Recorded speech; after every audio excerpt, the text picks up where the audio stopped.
ராகி மாவு 1 கப் மாவு எடுத்து கொஞ்சமாக உப்பு கொஞ்சமாக சுடு தண்ணி ஊற்றி சப்பாத்தி மாவு பதத்துக்கு பிசைஞ்சு இது ஒரு ஓரமாக இருக்கட்டும். 1 கப் நாட்டு சர்க்கரை, ஒரு 2 ஸ்பூன் அளவுக்கு கொஞ்சமாக தண்ணி சேர்த்து துருவன தேங்காய் சேர்த்து கொஞ்சமாக ஏலக்காய் தூள், பாதாம் பிஸ்தா முந்திரி 3ஐயும் துருவி சேர்த்துக்கலாம். பூரணம் ரெடி.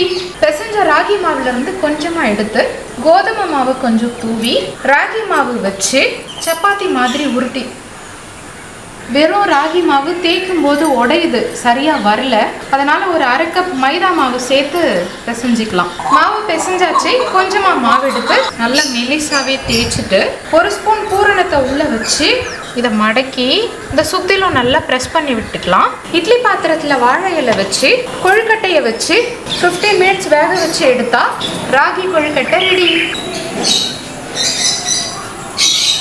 கண்டிப்பாக ட்ரை பண்ணி பாருங்க, சூப்பராக இருக்கும்.